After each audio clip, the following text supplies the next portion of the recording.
My name is Leslie Potan, and I am a seventh grade math teacher at Doyle Middle School in Livingston Parish. As an educator, one of my biggest passions is creating lifetime learners, and I feel like that starts in my classroom every day. I feel like creating an environment where students feel welcome and supported, and when they walk in, they're not scared to ask those hard questions, make a mistake, because they know that they are going to be supported not only by their teacher, but their classmates. I feel like creating that environment really sets up all students for success in the end. In the lesson today, you will observe a group of seventh grade math students. We are just finishing up Unit 3 in the iReady curriculum, which is multiplying and dividing positive and negative rational numbers. So that is the lesson objective for today. Students will be able to solve real-world multi-step problems using positive and negative rational numbers, in today's case, fractions and decimals. And students are going to be focusing on a constructed response style task.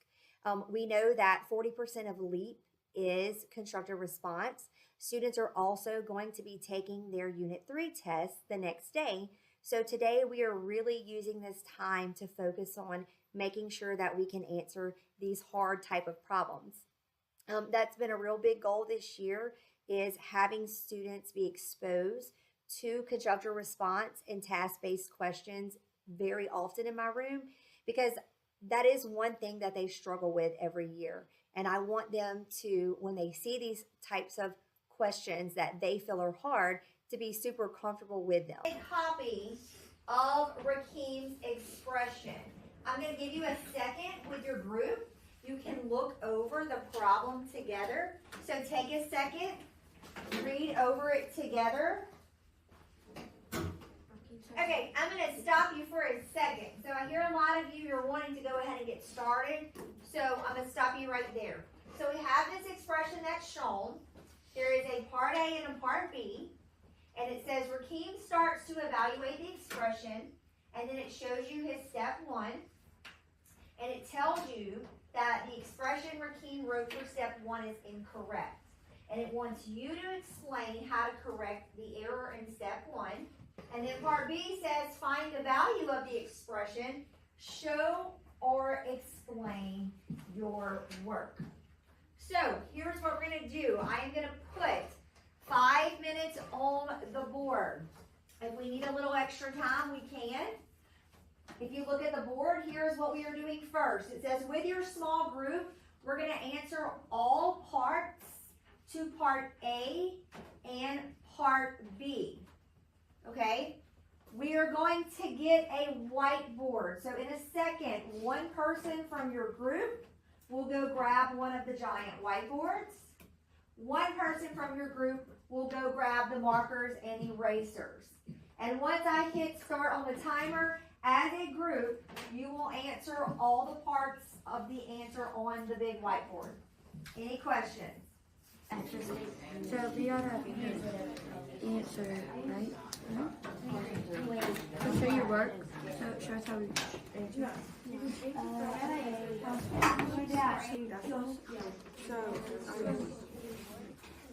Didn't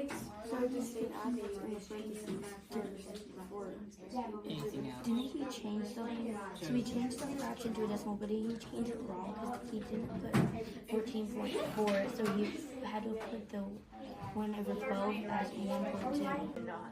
Wait, I don't know. I think restate it. Yeah. No. 1. Wait, what? Or, I mean, 1 over 12. What, you have to actually use the same things. Yeah, but then you would have to divide it instead of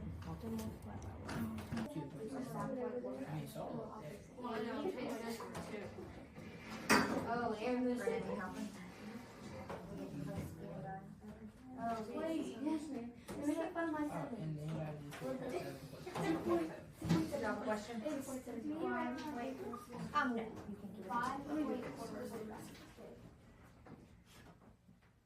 Okay, now that all groups are are done answering, we're going to go ahead and move on to the next part of this lesson. I'm going to come around and collect your boards from you, and I am going to display your boards somewhere in the classroom.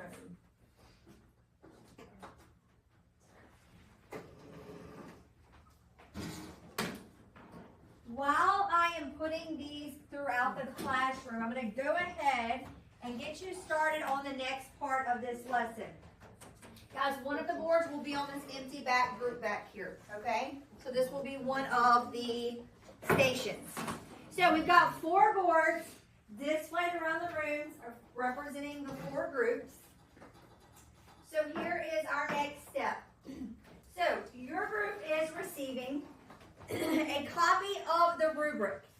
If this was on our upcoming unit test, this would be what I would use to score the answer that you put to this question. Okay? So when your group gets the rubric, as a group, I want you to read over it, and I want you to discuss what someone needs to have for Part A and Part B to receive all their credit. So as a group, take a few minutes, look over the rubric, and be discussing what are we looking for in these answers. How does someone receive all points for Part A and Part B? And focus on what's the point value? How much is point A? How many points is Part A worth? How many points is Part B worth? Yeah. So what do they have to have? In Part A, they have to have the correct explanation of saying that he only multiplied by 14.4, but he also needs to multiply 1/12 by 18. Also, like for part B, they have to like show that the right word. part and solve it. 5 were equivalent to that. If it contains one of the two, it'd be 1. If it doesn't have any, then it's incorrect, then 0. Yes. Okay, now that you've had a few minutes to look at the rubric and discuss what you're going to be looking for on each board, let's go ahead and get started. So in a second, I am going to have you go stand by your board, the board that your group completed, okay? Once we get there, I'm going to set a timer on the board for about 2 to 3 minutes, and we are going to rotate clockwise. Does everybody know what that means? Which direction are we going?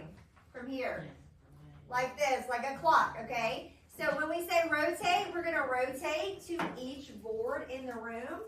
We're going to use our rubric, and you get to be the teacher. You get to decide, hey, how many points does this group get from Part A? How many points does this group get for Part B? So you are going to need a marker with you. And I would like you to write the score that you give them at the top and circle it.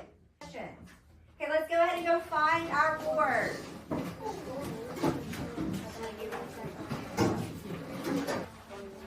And who wants to help me with the clock? Even though we're moving, who wants to help me with watching the time and resetting the timer each time so I can be walking around? Okay, I saw Selena's hand first, so I'm going to let Selena do it. Okay. Go over there. Yeah, and then you can come straight back to your group. Okay, so now that we are at our group, let's go ahead and rotate one time to the next group.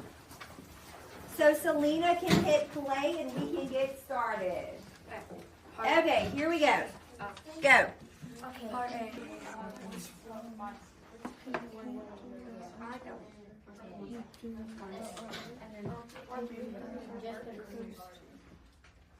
Correct, because They partially got this right because they only stated what How they got it he did wrong. incorrect, but but they not never answered how you're supposed to get it right. yeah how you could correct it. It said basically what the question said simply because he did not add anything.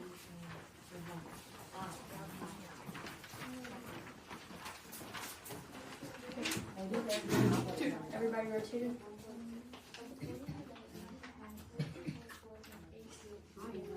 Explain how how to fix it, how to get the right answer. You just explain what King's incorrect and then explain how to change it, and then probably ask how to change it. Yeah, and the other point was because they got the right answer instead of all the work.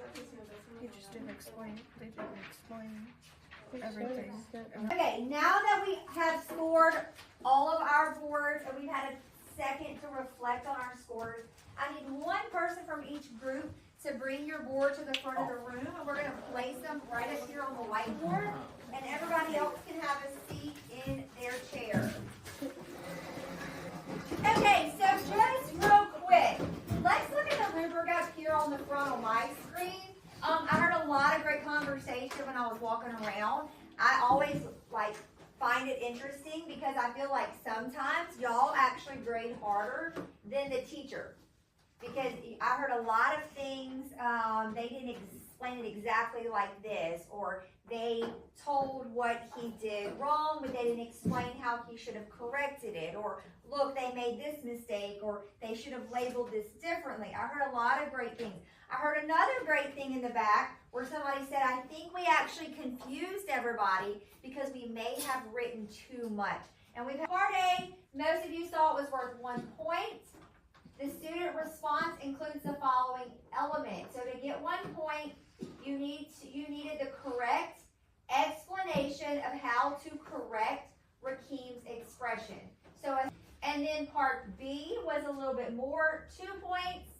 It says student response includes the following 2 elements. So the correct computation, if you saw that they got the number 5 and 45/100 as their answer, they received a point. And then we also were looking for the reasoning component.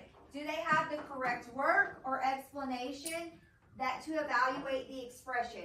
And here were some examples. I heard one group looking at a board saying, I wish they would have shown their work a little bit neater so we could have followed their work. Okay, so make sure when you're showing that work, it is neat and you can follow. This is a great explanation of how to solve the problem. But did this group identify what Rakim did incorrectly? So that's where we have to be a little careful. Yes, their explanation's great. Okay, guys, let's try to refrain from using words like you have to do this. You have to multiply this. You have to add this. Let's make sure we're using mathematical words. Let's talk about how you did as a class. Do you think that one group maybe explained the best out of the 4 groups? Yes or no? Which one do y'all think?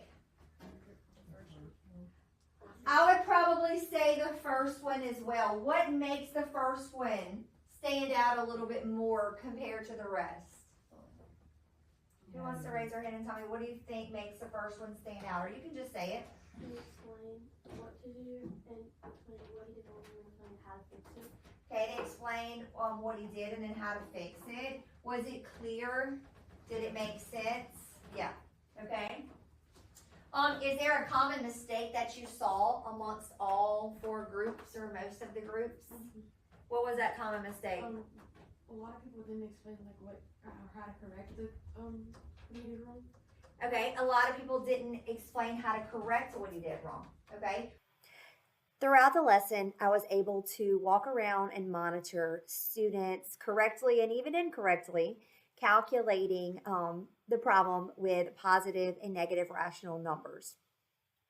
If I had to do anything differently next time, I think with my groups, I would have them define clear roles.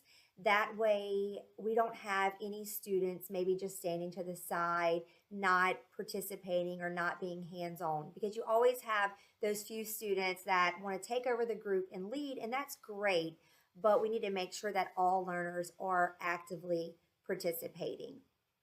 I do feel like my students did a great job with this lesson, and after this lesson, students will be taking their unit test where I will be able to assess them formally on meeting this lesson objective. Again, one of my biggest goals this school year was to expose my students to as many of these task-based questions that I possibly could. That way it will set them up for success anytime in life, not just in 7th grade math, that they see this type of question on any type of assessment.